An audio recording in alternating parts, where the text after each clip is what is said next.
I was thinking about using the tarot for accurate predictions this morning, and I'd become aware of certain conversations online, and I've seen this idea before in books and in various places that the tarot somehow is not reliable for predicting the future, that it's not a reliable predictive tool, that it's more for reflection or meditation or self-analysis and psychological analysis and these kinds of things.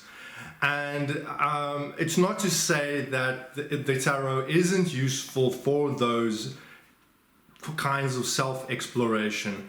But what I wanted to address in this video is a way or ways or approaches that you can adopt to make sure that the tarot is accurate for prediction, right? And many of these approaches are in fact quite hostile or antithetical to these psychological approaches to the tarot. So my feeling is, in my experience, is that if you blend a psychological approach to reading with the tarot, you will inevitably end up having less accurate predictive meanings, right? So in order to have accurate predictive meanings or have accurate predictive readings, I have a couple of ideas or points that I wanted to share with you, my thoughts around this, and they are as follows. Stick to a fixed set and a limited set of meanings for the cards. So make sure that each card has a primary idea or meaning associated to its upright or reversed meaning, and make that the core of the card's interpretation. Make that the card's essential meaning. You often will find readers or commentators on the tarot, writers or bloggers and that, talking about the cards, and in a way that each card becomes this massive conglomeration of meanings. It's as if people accrue as many meanings for a card as they can possibly attach to it. Oh, it could be this, it could be that, it's this and it's that, and it has all these facets and things. And on the surface, this is quite appealing because it makes you think that somehow you're deepening your knowledge of the tarot, that by having more and more meanings for each card, somehow when you're reading, you're going to have access to a greater vocabulary, right? But with predictive readings, in practice, you'll find that this actually has the opposite effect, right? By having multiple meanings for any of the cards, and not having them limited and not having them fixed in a particular way, you will have run into the same problem as you would with any other language. And tarot, make no mistake, it is a language. And we are communicating with the intelligence that is operating through the tarot, however you want to frame that intelligence, however you want to understand that intelligence. If you want to look at it as the divine speaking through the means of divination, or a spirit or whatever, but there is certainly a conscious, intelligent agent that is operating through the tarot, and from my point of view, we are communicating with that consciousness or that intelligence, with that entity, you could say. And with any other communication, if we have a fixed vocabulary and we have words that have fixed meanings and there are a limited set of meanings for each word, there will be fewer misunderstandings, right? And that's common sense. For me to be able to make this video with you and communicate my ideas, we have agreed on a fixed set of meanings for the words in the English vocabulary. And of course there are synonyms, there are puns, there are all these subtleties that we have in language that comes from that fundamental structure. But even so, we have got a fundamental set of shared meanings that we derive from the context of what is said. And the tarot operates in the same way. So it's going to be much better for you to have a single key idea attached to each of the cards. And my advice is actually to stick to the meanings that the deck's creator gives for that card, right? because obviously the imagery that was chosen in that card was chosen by the creator for that reason. So that's a good starting point, is to internalize the meanings of the card in a very straightforward way and keep them succinct and to the point. Make it so that the meanings are not too flexible and variable. That is not to say that we can't read contextually, but what I'm getting at is that we don't make, we don't give the Ten of Swords 50 different kinds of meanings, yeah?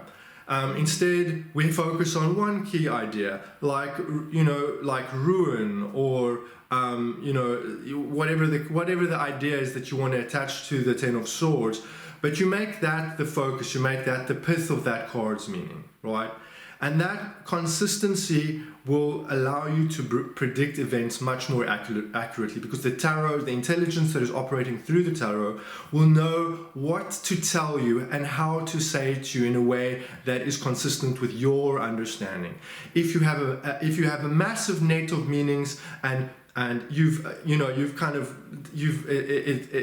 becomes chaotic, it becomes a muddy mess, and the intelligence that operates through the tarot, I suspect, is not sure what card to give you in any context. It becomes this amorphous blob, psychological blob. That flies in the face of what is often espoused about the tarot these days. But that is sincerely my opinion when it comes to prediction and accurate prediction. A really good starting point, right? And secondly, embrace the good and bad polarity in the cards, right? There is another idea prevalent that's arisen, and I think it comes largely from modern astrology's take on things, which is that none of the cards are good or bad, that they all contain bad elements and good elements, and that any card can be good. And that may be true from a philosophical standpoint. But when we are divining outcomes, we are typically concerned with whether something will work out well or if it is going to go badly. So therefore, having a duality, having a polarity of good and bad in the cards is going to be very helpful and clear. So my advice is Ten of Swords, bad card. Ten of Cups, good card. Simple, very simple. The bad cards, let them be bad cards. The good cards, let them be good cards. That way, when you have the Ten of Swords in the outcome, things aren't going well. You've not opened up the language, the shared language of the tarot, in a way that the Ten of Swords can now be a good thing. Because then the intelligence that operates through the tarot, right, that shared language is going to be confused, because now the intelligence that is speaking through the tarot will go, the Ten of Swords can kind of be a good thing. Here you go, here's the Ten of Swords. And then it's up to you to now try and define whether the Ten of Swords is a good thing in this context and a bad thing. And you get into a very strange, murky territory. So my second point here is embrace good and bad polarity. Certainly in the context of predictive readings anyway. This is going to allow you to be more accurate, and you're going to be able to give accurate outcomes to events in a way that matter. Normally we care, most clients and most human beings care whether something is going to work out well, whether it's going to do well, or whether it's going to go badly. That's typically how we come at the future, because that's what we care about, right? It's not to say that we can't make a philosophical interpretation of events after the fact, that we can't take a constructive approach to dealing with those outcomes. But when it comes to placing meanings on the cards, I really think that embracing a good and bad polarity is going to just make that language of the tarot much more accurate. Then lastly, my final point about this is not to use the tarot as a way of hiding from problems, or trying to avoid difficult situations, right? And you may have had this experience working with the tarot, and I think anyone who's worked with the tarot extensively or has read for clients will have found this tendency in themselves, or this tendency in clients, where you are trying to use the tarot, you're trying to be safe. You want to always only do the thing that's going to cause you to have a good outcome, the thing that's going to be safe for you. So you're doing reading after reading, and you're getting into the mindset that you're not going to undertake this project. You're not going to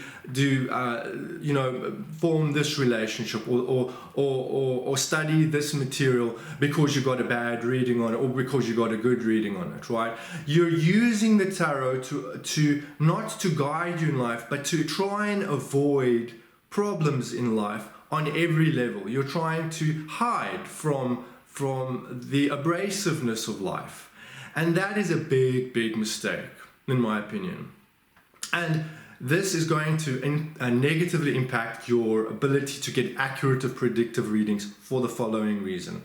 And this is the reason. The intelligence that operates through the tarot is interested in your evolution. It is interested in you bettering yourself.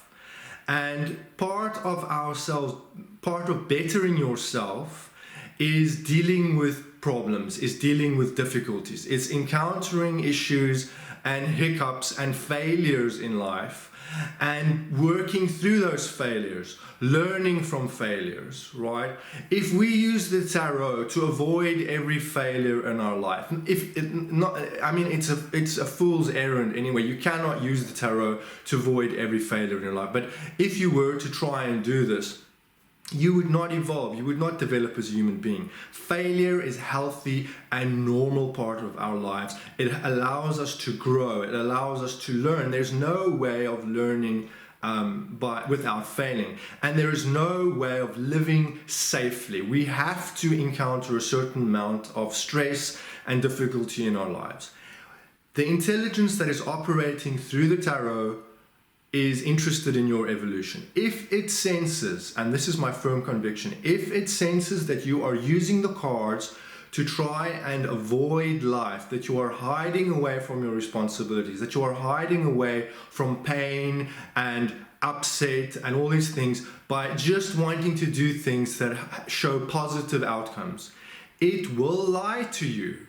Simple. The cards are going to start showing you happy outcomes where things are going to be a disaster. Why? Because you are supposed to learn, you're supposed to have these experiences, right?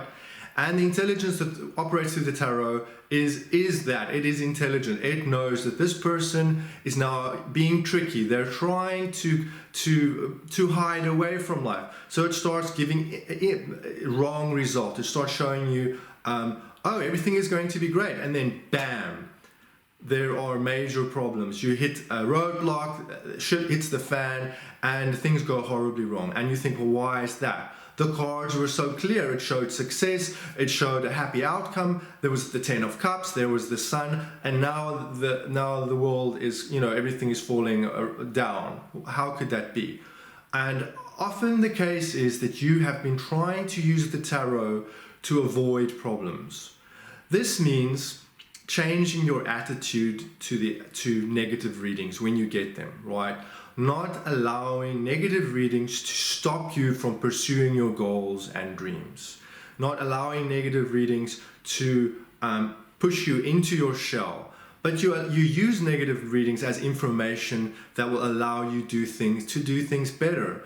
And if you are excited about starting a new business and you get a crappy reading, you start the business anyway. You adjust what you're going to do based on what you see in the reading. You change your approach. You try a different strategy for launching the business. You do something, but you don't shy away from doing something because you are scared and you're trying to avoid the outcome of a bad reading. The intelligence that operates through the tarot will sense this. It will know that you are using the tarot in a cowardly way, really, in a small-minded, in a fearful way, and it will start giving you results that will allow you to grow and evolve. And I sincerely believe that. However you understand that intelligence, however you want to think about where it's coming from, if it's a spirit guide, or if it's God speaking through the cards, or if it's nature, it's the universe, or whether you believe it's your unconscious mind, the universal consciousness. I mean, I have my own opinion, and there are many other opinions about this. But what you cannot argue is that definitely there is an intelligence functioning through this form of divination. And it is interested in your evolution, and it will collude with you in your evolution. So in order to do that, you need to work intelligently with it, and you need to work with it fearlessly. So embrace the polarity in the cards, embrace good and bad cards, and embrace negative readings, and don't let them stop you from pursuing the things that you want.